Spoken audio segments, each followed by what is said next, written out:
कहानी की शुरुआत एक बहुत ही गंभीर नोट पर होती है। माइल्स मोरालेस बहुत दुखी है और रो रहा है। वह आयरन मैन को बता रहा है कि द असेसर नाम के एक विलेन ने उसे किडनैप किया था। असेसर ने माइल्स पर तरह तरह के टेस्ट किए ताकि वह जान सके कि माइल्स की शक्तियां कैसे काम करती हैं।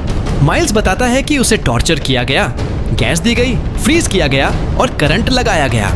माइल्स के चाचा अंकल एरन ने उसे बचा लिया था, लेकिन माइल्स अभी भी डरा हुआ है क्योंकि वह विलेन अभी भी बाहर आजाद घूम रहा है और उसने माइल्स के परिवार को चोट पहुंचाने की धमकी दी है। अचानक सीन बदलता है। माइल्स और आयरन मैन को ब्रुकलिन में छोटे हरे रंग के जीव मोलॉइड्स घेर लेते हैं। शुरुआत में लगता है कि यह कोई आक्रमण, इन्वेजन है। माइल्स और टोनी दोनों कंफ्यूज हैं, लेकिन जल्दी ही पता चलता है कि ये मोलॉइड्स हमला नहीं कर रहे हैं, बल्कि वे साइनफेल्ड, एक मशहूर टीवी शो के बारे में पूछ रहे हैं। वे द क्रैमर और द कैरी देखना चाहते हैं। आयरन मैन समझ जाता है कि ये मोलॉइड्स की नई जनरेशन है जो जमीन के नीचे टीवी सिग्नल देखकर बड़ी हुई है। वे योद्धा नहीं बल्कि टूरिस्ट्स हैं जो न्यूयॉर्क घूमने आए हैं। जब मोलॉइड्स खाने में बिजी हो जाते हैं, माइल्स और टोनी एक छत पर बैठकर बात करते हैं। माइल्स फिर से द असेसर का जिक्र करता है। टोनी पूछता है कि यह कौन है। टोनी समझाता है कि एवेंजर्स में सबकी अपनी अपनी जिम्मेदारी परव्यू है। जैसे थॉर भगवानों वाले मसले देखता है, कैप्टन अमेरिका देश के मामले और शी हल्क कानूनी मामले।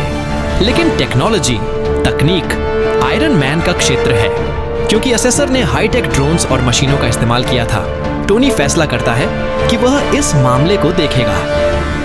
उसे यह बात बहुत बुरी लगती है कि उसके शहर बैकयार्ड में बच्चों को किडनैप और टॉर्चर किया जा रहा है। लड़ाई करने के बजाय आयरन मैन अपने इवेंट प्लानर को फोन करता है और मोलॉइड्स का ध्यान भटकाने के लिए बहुत सारे फूड ट्रक्स मंगवा लेता है। टोनी स्टार्क का पूरी तरह एक्शन मोड में आ जाता है। वह पुलिस की लैब में जाकर असेसर के पुराने ड्रोन्स की जांच करता है और उनका सिग्नल ट्रेस कर लेता है। टोनी को पता चलता है कि विलेन अभी भी ब्रुकलिन में ही छिपा हुआ है।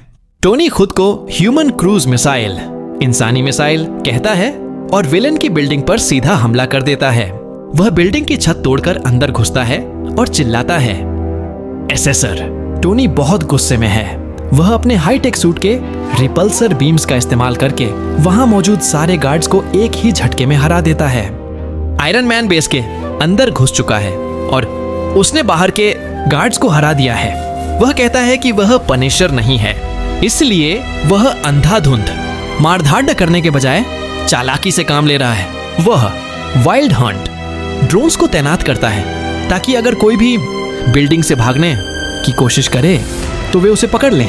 ये वह सीढ़ियों से ऊपर जाता है और द असेसर के बारे में बात करता है जो डेटा इकट्ठा करने का शौकीन है और आयरन मैन को भी टेस्ट करना चाहता है।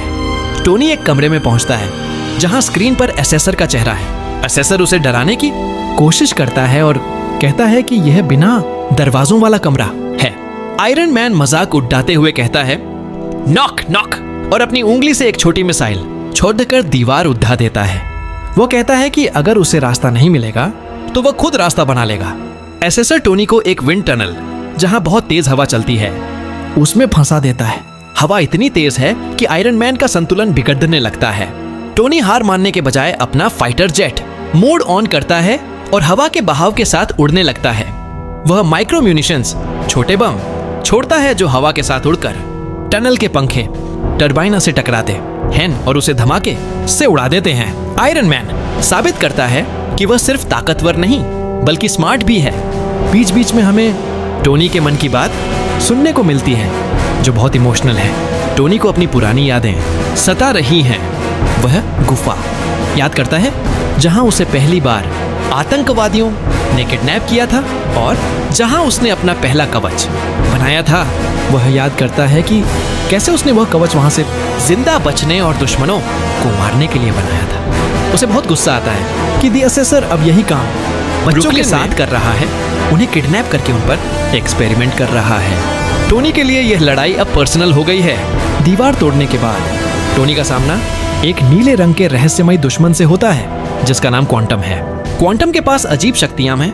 वह टेलीपोर्ट, गायब होकर दूसरी जगह प्रकट होना कर सकता है।